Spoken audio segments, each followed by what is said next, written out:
There's a hamstring strain on Gary, but does he need any more imaging or any more information? I don't know anything, yeah.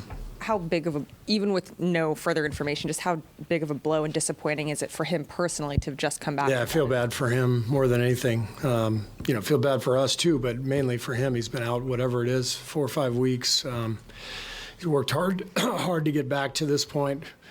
He makes such a big impact for us, so fingers crossed that he's not out for too long.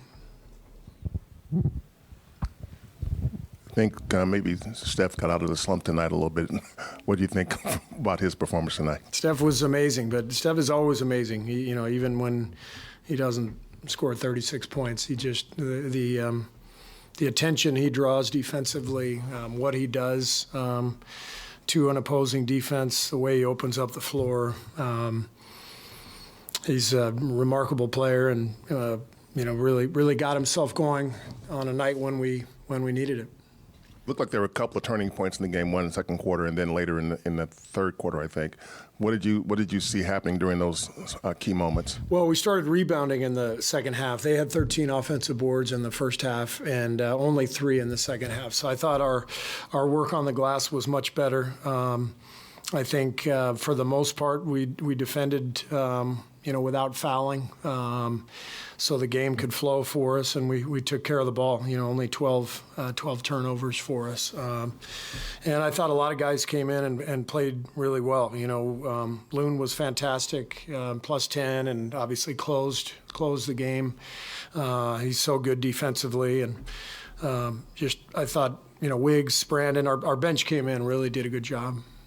What do you think of Kuminga overall, especially guarding some of their bigger wings? Yeah, I thought J.K. had a nice game. He played hard. He wasn't into the ball enough in the first half, and Wagner was kind of getting downhill. And I thought his defense picked up and was better in the second half. And then, J.K. gives us those buckets around the hoop. Those are big for us. We don't score easily around the basket all the time, and so when he can get to the hoop, get to the foul line, get us easy buckets, it's really important for us. So I thought he played a really good game. Steph wasn't shooting well from a 3 most of the first half. I think the first one he made was that one at the end, but it seemed like he consciously found his way to get 15-footers, 12-footers to get going. How sort of important and underrated a part of his game is that? Because he could have just kept shooting threes, figuring they'd go in at some point. Well, he's the greatest shooter of all time for a reason. He can shoot any shot from anywhere. I always look at guys with who are good mid-range shooters and also good three-point shooters. Those are the best shooters in the world. They're the ones who, they have that radar that can translate, whether it's a 17-footer, a 13-footer, a 28-footer. Those are the guys with the best hand-eye, the best touch. And this is a huge team, Orlando, and you're not going to get to the rim and finish. And so Steph knew coming into the game, just looking at the tape, that he was going to have to pull up and make some mid-rangers, and he did a great job of that. What did you think of how Clay did, especially being in foul trouble in the second half?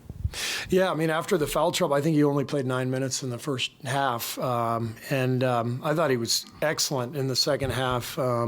Did a good job guarding Banchero, which is a really tough matchup for anybody. And then I thought the key play of the game was Clay's save from underneath our basket. Looked like the ball was going out of bounds. I think Trace came over and blocked the shot. Looked like it was going to go out of bounds, and he saved it. We got a bucket at the other end, and I thought that was the biggest play of the game. You guys talked about maybe getting some momentum started with this homestand. You lose the first couple games here.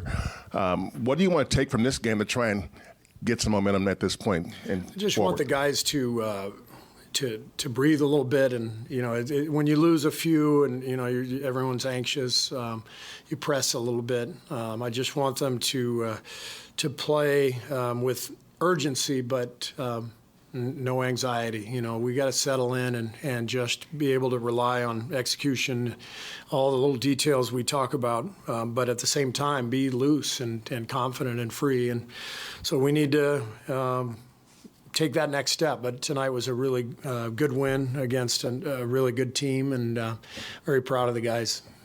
You guys gave up that corner three to close the first half, and yeah, kind of a similar bucket to end the third quarter. Are those, when you talk about like the little details, is that the type of possession, small stuff you really feel like you need to clean up still? Yeah. I mean, those are key plays. We got a tough break at the end of the third quarter. Dario had a little jump hook that went in and out, and then Wagner made a great play in transition. But the one at the end of the half, Steph knew he came too far off of Gary Harris, and he needs to stay with him in the corner. And Gary had Wagner at half court, and got to make Wagner try to score. Get through Gary to score, and not give them a wide open shot. So, there's a few plays here and there like that. But the thing I liked tonight, we just competed. Everybody was connected and together and pulling for each other. The bench was great. That's what it's got to feel like. You kind of addressed this earlier, but how important was this? I mean, it's only 3 straight losses, but it felt like things were going the wrong direction. They were. So we needed to right the ship. So, like I said, good win, and now we got to back it up and go get another one. Thanks, you guys.